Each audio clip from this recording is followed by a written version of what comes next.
And today's speaker is actually one of our own, B.B. Blevins. B.B. heads the Cemetery Research and Restoration Committee for the Society, and today he's going to talk about something he knows a lot about, a cemetery. So B.B., come on up.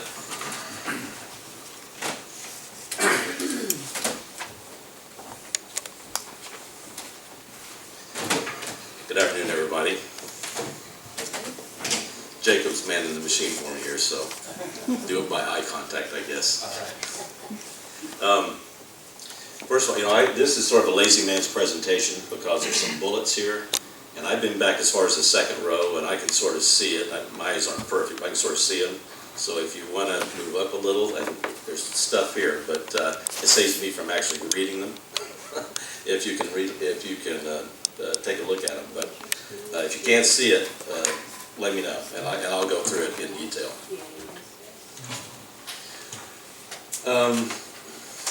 One of the things that's,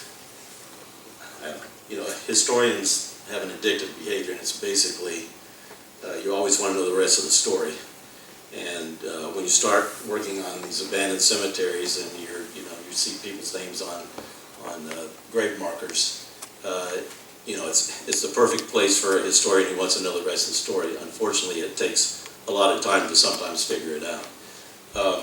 So this has been, I'm going to share with you an addiction for the last 6 weeks here that's happened as a result of some other activities going on. The East Tennessee Historical Society is in the process of trying to document the burial of every Civil War soldier in their 43 county footprint. They will Find a Grave if they see a marker on Find a Grave, that they consider that as documentation. Obviously, pension records are documentation. Personal accounts that have survived by virtue of publications of books after the Civil War, that's considered documentation. But they really need to see something that says someone's buried there, or a photograph of a marker that's in the cemetery.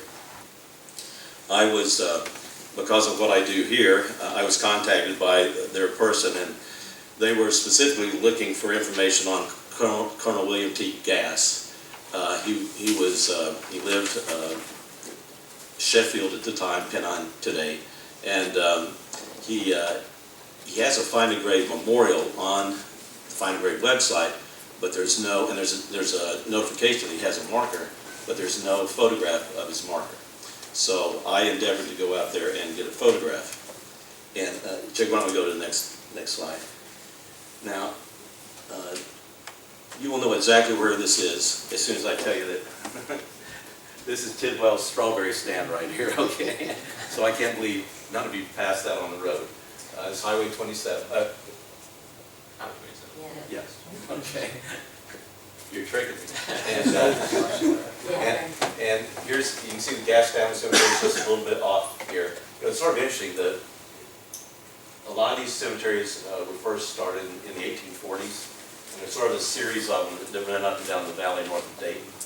You go north just, a mile and a half, and you hit the Devane Cemetery, and then a mile and a half north of that is the Noah Yard Cemetery. Those two cemeteries became more community cemeteries. The Gass Family Cemetery actually remained a family cemetery, and so there are not many burials there. This is the present home of Ray and Emily Tidwell. It is actually sitting on the house site where William T. Gass's home stood, and we'll talk about why that home's not there anymore in a few minutes. But literally, you can see right here is his cemetery area.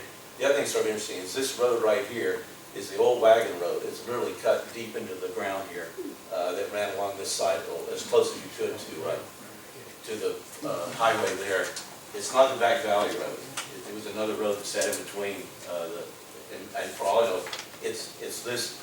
And I want to say this: it's this road, 150 years earlier. It's across that railroad track, isn't it? Yes. Actually, I should probably say something here too. None of this presentation would be possible if it wasn't for Ray and Emily Tidwell. This is sitting on their property. There is a lock gate, and a lot of reasons that people don't know about the cemetery. It's just it's a private drive, but they've been as soon as I contacted them, they've been extremely cooperative, and we're going to do a little bit of restoration work there, and it should be in good shape for quite a while. Okay, Jacob, let's go to the next slide. There's the man. That's William T. Gass. We owe Jacob a debt of gratitude here for finding this photograph. I was getting frustrated because this is a rather prominent gentleman in Ray County, and I could not find a photograph anywhere of the guy. And I told Jacob, and in about 3 minutes he pulled it up on his computer. So, you know, we're getting our money's worth. You can go to the next slide. Okay, this is the current layout of the Gass-Pierce Family Cemetery. William T. Gass is buried here. We're going to get into these other people. But if you know anything about cemeteries, you know you're looking east. And these are different here because these are actually tabletop graves. And we'll take a look at those. Great. And there's William T. Gass's marker, rather large marker. Okay, you can go to the next slide. Okay, now I suspect no one from the second row back can read this. Am I correct? Can you read it, Dean? Can you read it? I can, just a little. Okay, all right. This is basically what we know about William T. Gass before he was became colonel in the Civil War. He was born in 1821 to Andrew and Mary P. They were from Jefferson County. He's of Irish descent, and his grandfather was one of the first people to settle Jefferson County. He went to work at the age of 19, that was 1840, as a salesman. And then in 1844, he married a Mrs. Ann Moyers of Granger County, and she was the widow of a man named Jacob Moyers. Now, the significance of this marriage is that she was 20 years older than he was. Typically, it goes the other way. So this is a bit unusual to have the bride be that much older than the groom. After they were married, they settled on Clear Creek, which is in Kenai, and he began to study the law and was admitted to the bar. A census enumerator in 1850, and in 1857, a daughter was born, Adelia Gass, and you can see that Anne was 56 years of age at the time of her daughter's birth. And by 1860, that law degree paid off. The census indicated that he had his personal wealth was valued at $25,000, which is $850,000 in today's dollars, and that included the ownership of 10 slaves. During the Civil War, and Pat and I were just talking about this, she's written about this in the past in one of her articles. He organized a company of Confederate Army, mustered in 1861 Ray Springs. He was elected captain. They headed off to Knoxville, and they were attached to Brazelton's battalion. He saw action in Kentucky and Tennessee, and then it was reorganized and became Company D of the 1st Tennessee Cavalry. And this is where it gets a little confusing. When it was reorganized, Gass reportedly retired, and presumably because he was too old to fight. Documentation, like I say, is confusing because they have a note written in his own hand requesting retirement, so he might just simply return home to be with his wife, who was ill. Then we have Goodspeed's History of Tennessee, which indicates that after he left, he came back and actually fought specifically with the 43rd Tennessee Infantry. And somewhere, presumably toward the end, he was actually commissioned as a colonel. Okay, Jake, we can go to the next one. His, obviously being much younger than his wife, but she preceded him in death. But she was alive in 1870, but it was just he and her and a housekeeper and servants. This is where it really gets interesting. His second child, Jacob Moyers Gass, was born, and in that same year. If you do the math, Anne was 69 years of age. There's no evidence that there's any other female that could have mothered this child. He indicates that she is his mother, and in later documents. So it's sort of an amazing fact, if it's true. We know that sometime, either associated with Jacob's birth, which is obviously, as you guys might imagine, believable now, or sometime thereafter, she passed away. The fact that she did die pretty soon is the fact that William remarried in 1872. And the thing that I find sort of interesting, I wish I knew the backstory here, was that their son was named for her first husband. So obviously William T. Gass must have thought highly of her first husband, I guess.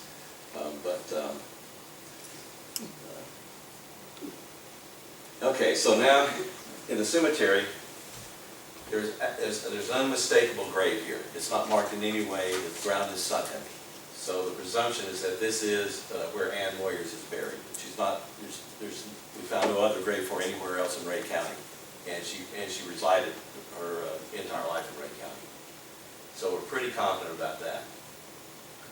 We'll go to the next slide, Jim. So I mentioned William T. Gass was married to Adeline. Was remarried, and his second marriage was to Adeline K. Brown. She was married to James Gallant Spears, a Union general in the Civil War. He's got quite the history. He was a native of Pikeville, joined the Union Army in 1861. He led his troops in Kentucky and West Virginia, and he became a general in 1862. Here's where he becomes interesting. He was court-martialed not once but twice in terms of mistreating his officers. He also was publicly opposing the emancipation of slaves. So here you had a Union general basically saying he didn't agree with the president. Obviously, and this is the amazing thing, right? His initial court-martial was appealed. They put him back in command with officers who had court-martialed originally, right? And they weren't giving up. They actually got him court-martialed the second time. By then, he was known to Lincoln. They offered him the opportunity to resign, right? Save everyone a lot of grief. He refused, and so that pretty much inspired Lincoln. He signed the order dismissing him from the Army and went out of the way of writing summarily dismissed personally on his order. So Lincoln obviously didn't feel any need to try to keep him around. He suffered ill health after the war. He died in 1869, and that's when Adeline became single with 5 children between the ages of 11 to 18 years. And somewhere in there is where she met William T. Gass. William T. Gass went from a household of 2 to 9. This I think is great. I think we could probably say this is a fact without much anyone disagreeing. She's clearly the only woman to be married to officers in both the Confederacy and the Union. Over the next 2 years, the children got to know each other, and 2 of them got to know each other real well. William's oldest child, Delia, ended up marrying John Brown Spears, who was the child of Adeline. And in an odd set of events, John Brown Spears ended up becoming both a stepchild and a son-in-law to William. And Adeline, upon her death in 1982, she wasn't buried in the Gass Cemetery. She was actually moved back to Pikeville and buried with her husband, or her first husband, the general. And there he is, the charming man that he must have been. And there's the obelisk in the Pikeville City Cemetery for the general and Adeline, and there's her inscription on the obelisk. Okay, so here's what we got now. There's Anne and William, right? And there's William and Adeline getting married, and here is the offspring of James Gallant Spears. There's John Brown Spears. There's Bedelia coming down like this. And they're buried side by side here.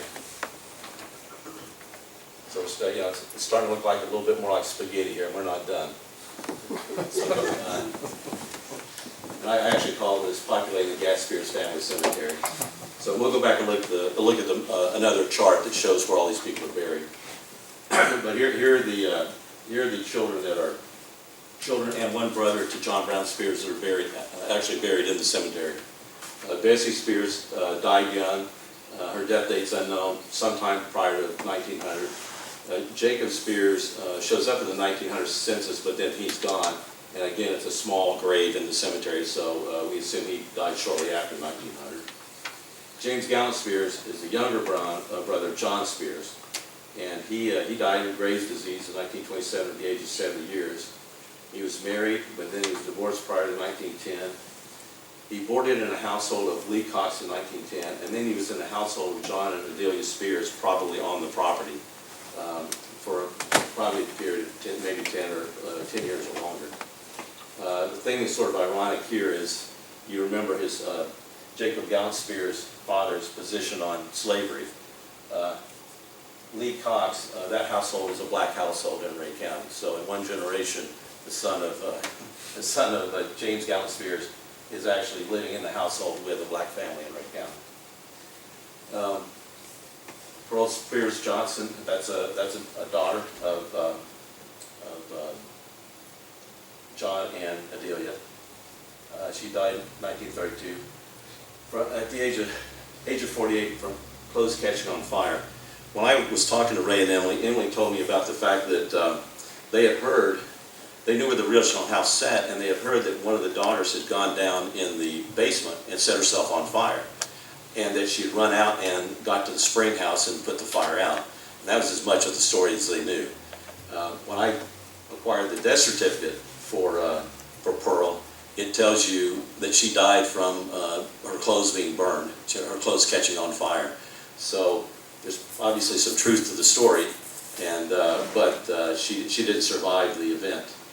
And 1932 was when the original William T. Gass house burned, and then a new house was built right on the same spot. There's Adelia, John Brown Spears' wife, William T.'s daughter, died in 1934. Blanche, another daughter of Adelia and John Brown, died in 1934 also. And then John Brown Spears, he lived to be 97. He was a postmaster, registered deed, member of the Bledsoe County Court for 22 years. And he says came to Ray County in 1902 and became a prosperous farmer. We'll revisit that a little bit later. Charles Johnson was the husband of Pearl, and Charles and John are the last two burials in the cemetery. And so here they all are. The whole family is buried in this section right here of the cemetery. There's Adelia, John Brown, Blanche, Jacob, Bessie. This is unknown, maybe an earlier child that as a baby didn't survive. Pearl is buried over here, and her husband, Charles Johnson, is buried with her. He was from Rogersville. I wasn't able to find very much information about him, but he did have an obituary, but it almost provided no detail. Okay, Jacob. And I just put a photograph of this in. This is all of those stones are flat stones, but this is the two children. This is the only upright stone associated with the family, with the Spears family in the cemetery. Okay. William Gass's final years. He became quite the businessman.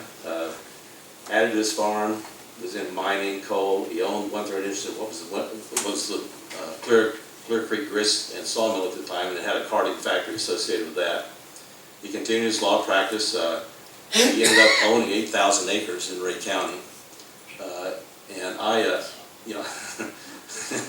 told Jacob, I had visions of sort of figuring out, this big deed and all this land that went on and everything, and went to the deed records and saw that he had 150 listings in the book, and I thought, that's someone else's job. In 1881, he was elected to represent James Meigs, Cumberland, Ray counties in the state legislature from 1881 to 1883. And he died in 1906, and he had been on his farm for 60 years. Now, Jacob, I'm going to depart from the slides for a minute. I'm going to indulge on you folks and read a little something here, if I can find it.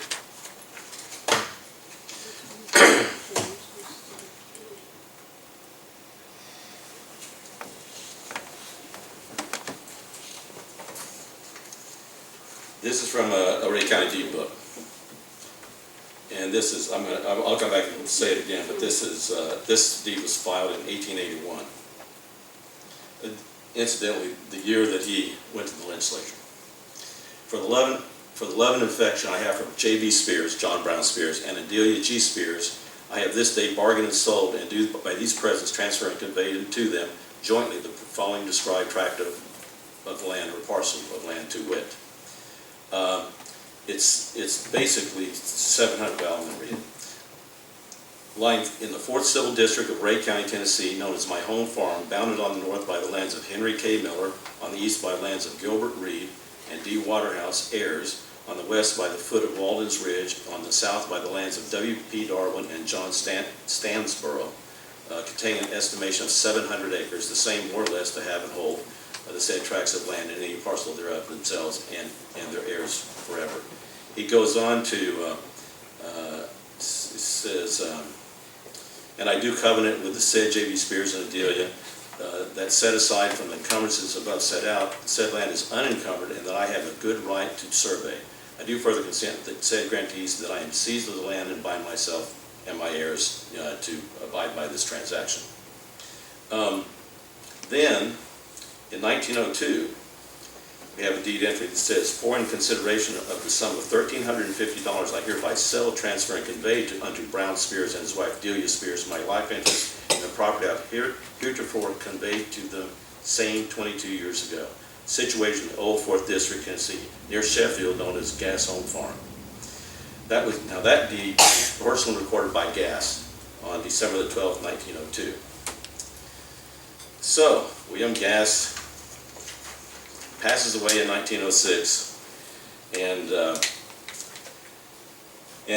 on May 7th, 1906, in an open court, the following will for William T. Gass is proven. First he wants all of his debts paid, like everyone does. And he says, secondly, I will and bequeath all of my property of every kind and description, whatever, including real estate, personal, and mixed property, in fact, everything in the shape of denomination of property that I may own at my death, to my natural-born son, Jacob Moyers Gass. And in the event he should die before arriving at the age of 21 years, unmarried and without issue, then and in that event, I will and desire that all my property which is bequeathed to this will to my son Jacob M. shall go to and be vested in my nephew William T. Gass Jr., now living in the state of Texas. It will be perceived that I make no provisions in this will for my wife Ada K. Gass, that I was forced by circumstances over which I at the time, on account of physical and mental inability, which I could not control, superinduced and brought about by John B. Spears and W. D. Spears, 2 sons of my wife by a former marriage, and the instrument used was the wife of the said John B. Spears, in which, as represented to me by W. D. Spears, I was before said against my will and inclination forced to sign deed purporting to convey my home place to the said J. B. Spears and his wife Adelia, reserving the entire use and control of the said farm during my wife's lifetime. If said fraudulent deed is permitted to stand, it will be seen that the provision for this benefit of my wife is more than the state of Tennessee would give her in any way of dower or homestead, and further knowing that I can make no will, but that she can dissent from, and further believing that no will could make short of her giving her all my property should satisfy some of her avaricious sons. I have alluded to not make my provision for her in my will as I could make. Now, I mentioned a minute ago that that first deed that I described, it was filed by W. D. Spears and K.C. Terry on November the 19th, 1881. It's a little unusual because typically, one party of the transaction is the one that goes and files the deed. None of these people are parties to the transaction. Now, if I look at the date of this will, November the 19th, 1881. So, there's something going on here that I can't quite figure out. But the day this deed was filed by these 2 people that weren't part of the transaction, he issued this will. Now, being sort of curious as to what might have happened, this will thing, follow the money. We can go to the next slide. There you go. So I figured, well, Jacob Moyers Gass had a dog in this fight, so I wanted to figure out, what happened to him. He ended up, I found him in the 1900 census, He's living in a household by himself. There's no occupation listed. Then in 1910, he marries Annie N. Darwin. And I assume that she's either the daughter or granddaughter of his good friend, Captain W.P. Darwin. That's my great-great-grandfather. Okay, yeah. And then he's not located on 1910 census. So then the 1920 census, you find he and his spouse, they're living in a household by themselves, and Nell is her other name, and his occupation is retail grocer. Then in 1930, he's in Los Angeles, he's in Long Beach, okay, managing a grocery store. So I'm going to assume that he didn't benefit in any way from his father's will, maybe a little, you know. And if we go back and you recall that I talked about how John Brown Spears moved to Ray County in 1902 and became a successful businessman and farmer, you know, that tends to tell me that somehow they retained possession of the property, probably by virtue of the fact that William T. Gass sold the property to him in 1902. And I suspect that William Moyers Gass and his wife passed away in California. I've never checked the death records to figure that out, but without children. Okay, so here's it's all in one place now. We got all this connected right here. Now we got these 5 graves floating up here in the corner. Go to the next slide. So these are inscribed. These are not inscribed. And go to the next one. Okay. Here's the 3 tabletop graves. Here are the 2 graves here that are uninscribed. And remember, all this cemetery over here is the Spears, and William T. Gass is buried down here. So go to the next photograph. There they are in line. I'm just going to briefly read what's on these in a minute. But go back to that one just for a second, Jake. Now you notice there's quite a few of these tabletop graves in this time frame in Ray County. This has something I've never seen in any of them. Usually there's sort of blocks that run like this under the edge, right? This is one stone that goes from here to here. And there's one stone, now you go to the sides, and see there's one stone on the side. I marvel at the weight of these side stones here and putting those in place. This is John Smith. This is the father. Go to the next one. That's Leah, and then John T's the next one.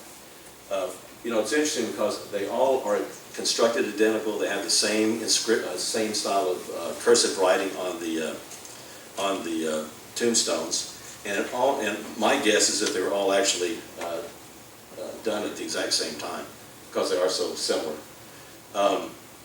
The John Smith inscription simply says, "This monument is erected in memory of John Smith, born December 13th, 1787, died September 8th, 1843.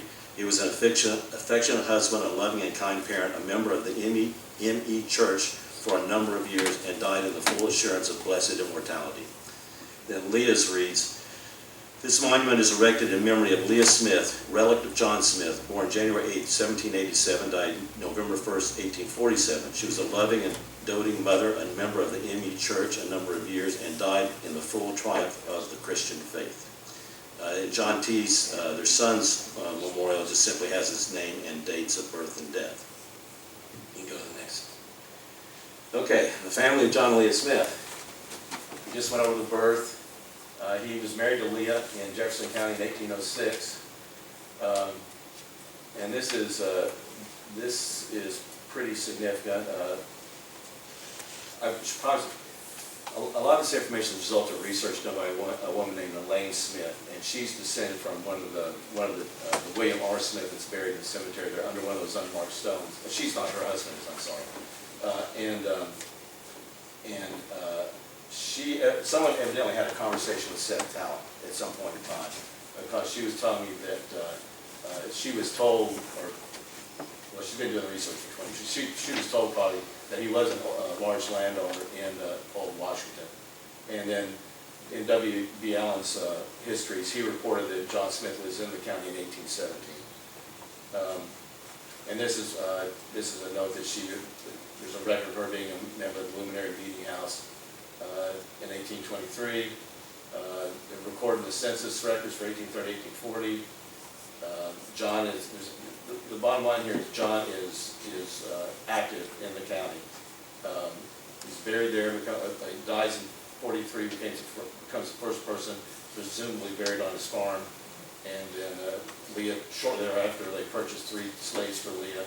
And then Leah died in 1847, was buried alongside him. You can go to the next man. So there are 11 children born to John and Leah. 3 moved to Missouri, 4 moved to Texas, and 3 remained in Ray County. So the 3 that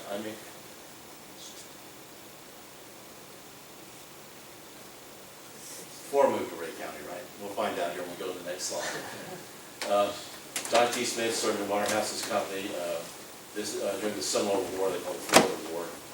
He died in 1848 at the age of 34, presumably from a falling tree.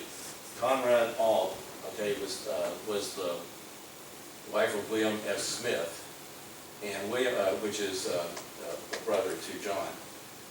And there's a record of there's a record of Conrad Auld cutting a tree in advance of a revival in the community here, and the tree fell on him on a specific day, and he was killed on that day. It turns out that John T. Smith died on the exact same day. And so the fact that even though there's not a mention of him as being killed by a tree, the presumption is that he also died when the tree fell, and that they were both out there cutting. William Francis, this is the individual that Elaine Smith's husband was descended from. He married Margaret Ann Auld. He served the same company as John did. And then his wife's pension application indicates date of death of let's try 1850. That's a typo. And the marriage produced 4 children, 3 girls and 1 boy. Phoebe Adeline Smith is probably the most significant one right now for today's history in Ray County. She married James Harvey Locke in 1841. They were the parents of 7 children, all born in Ray County. She died in 1871, and she's buried alongside her husband in the Locke Cemetery. And then Albion Smith, he was believed to be the youngest child, born in 1828. He worked as a store clerk here in Ray County and was active in the Ray County Circuit Court until his death. The cause of his death was drowning in the Tennessee River. No marriage record was ever reported for him, and there were 8 heirs to his estate. They were all his siblings. And again, W.B. Allen notes in his histories that Albion was a very popular businessman. Now, in terms of those that did not, some of the kids did not stay in. Some of the children of John and Leah Smith did not stay in Ray County. There are a couple of notable descendants from those other siblings. One is James H. Webb. He's a direct descendant of John and Leah. He was the Secretary of Navy in the United States, and he served as a senator from Virginia. And somewhat, I think he was a outwardly spoken Secretary of Navy, if I remember correctly. And then through their daughter, that was through Conley Smith, one of the siblings. Then through one of their daughters, Nancy Ann Smith, there was a descendant, a woman named Georgia McConnell. And Georgia McConnell was part of what was known as the Lovelace Project. And the Lovelace Project was the 18 women in the early 1960s that were drafted to be female astronauts, but didn't quite, it wasn't, I guess, politically correct yet. But she was, there were 13 selected, and Georgia was not selected. I guess they put you through any number of tests, and one of the things that they had to demonstrate that they could do, for whatever reason, was to be able to pass a 3-foot rubber hose down into their stomach. Oh. And I don't know what they were anticipating in space, but anyway, she was not able to do that. As she said, she had a strong gagging reflex, and so she wasn't part of the final 13. There's actually, if anyone has any interest, there's actually, and you probably know, there's actually a movie out now called the Mercury 13. It's a story of these women being tested for the program. We go to the last. So now we got a picture here, but we still got 2 groups, right? Can't figure out what's going on. Well, you may recall that I mentioned that Leah's maiden name was Conley, okay? You can go to the next slide. Turns out that Ann's maiden name was Conley. And so while there were not that many Conleys in Ray County, and so the presumption is that somehow this is the younger sister of Leah's. Now you can go to the next slide. So it shows that Ann Conley married Jacob Moores in 1822, and her maiden name is provided on that marriage record. There is information about John Conley and his wife Elizabeth on Ancestry.com. I've not tried to contact any of these people, but it shows that it indicates that both John and Leah were dead prior to 1790. And obviously Ann Conley could not have been born from these parents. Now, however, in Washington, in Ray County, you have records of John Conley in Washington in 1812, and specifically on lots 22 and 24. Is there actually a plat map that can tell you? Wow. Okay. He's also listed member of Captain John Robinson's company in 1819, and it's stating the obvious. Further research is needed to definitively decide the relationship between Leah and Ann Conley. So that completes the journey. It's sort of, you have these cemeteries in the community, and there's just all kinds of, I don't mean this to be the pun, but there's all kinds of people of history buried there, and it's fun to peel back. It can be time consuming. I think any of you who've been involved in history know that, but it's a cemetery we know a lot more about now in the county, and probably it'll be looked over for quite a while now, given some of the people who are buried there. So that completes the presentation. If there's got any questions about it, I'm more than willing to answer them. Judy, you said the house burned. 1832, Like I'm sorry, 1932, 1934. Do you know why the present house was rebuilt on foundation, or they just liked the place? I guess it was just, well, we know where the cemetery was. He actually had another building, a law office that sat in front of the house. William T. Gass did. And when I was there, I didn't really see a lot of evidence of that, and that could have easily, over time, disappeared. But it just may have been that it was the house where having done the same thing myself, built a house where a house was, it's probably the best location. There are, I mentioned the fact that William T. Gass owned slaves. There was, in the cemetery book that the county publishes, it's purported that there is a slave cemetery on the property.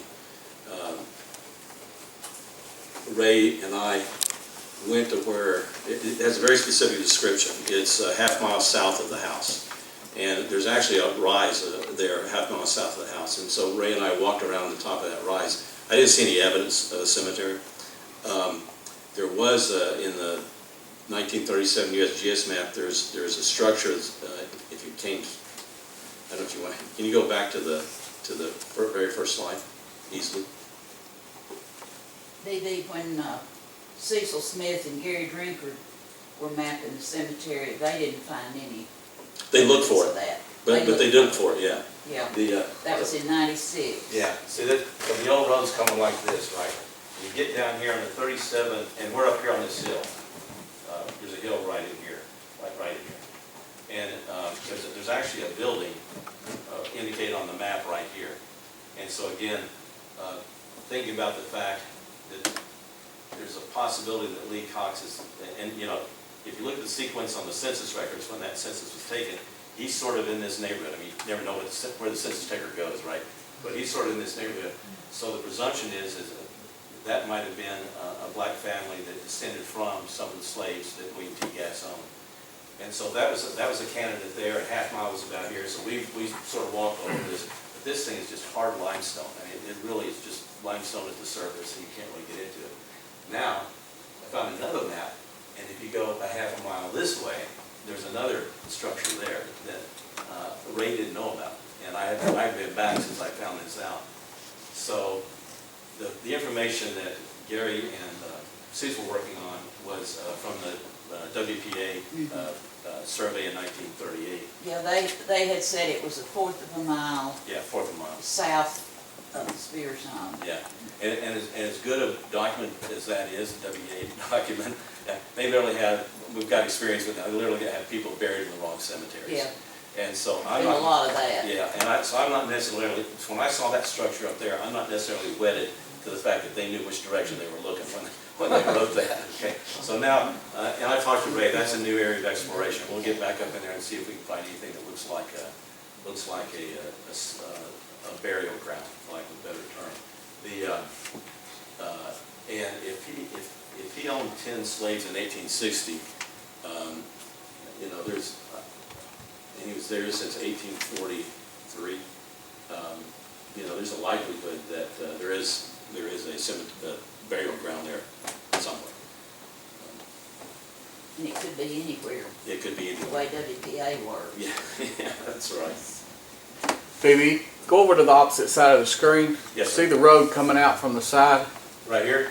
Yep, follow it up to where it joins the other road. This See one? the building? This right here? Yes. Yes. That used to be a motel ran by Bill Spears in Gotcha. 1957. Yeah. He got in an argument with his brother-in-law who owned a bar tavern just down the highway, and he shot and killed his brother-in-law in that motel. Yeah, you know. And he was a Spears, so probably a descendant. Yeah, and you know, I think there is another generation that lived on the property Yeah. after John Brown. So he Spears probably died. goes back somewhere and connects. Well, I'm sure he's a descendant of this family. That roadhouse was a very popular. And there's that complete story is on my website. Oh, yeah. It's in 1957. I think Yeah, that- and honestly, I can't remember, I think Ray and Emily owned that property for roughly 30 Yeah. years, I think, if I'm not mistaken. Well, the motel burned years ago. Yeah, yeah, and of course, they own this, obviously they own this, they, actually, they own this here and the median, whatever that's worth, and then coming, then going to the foot of the mountain. Could have grown anything off of it for the flow. Okay, thanks, guys.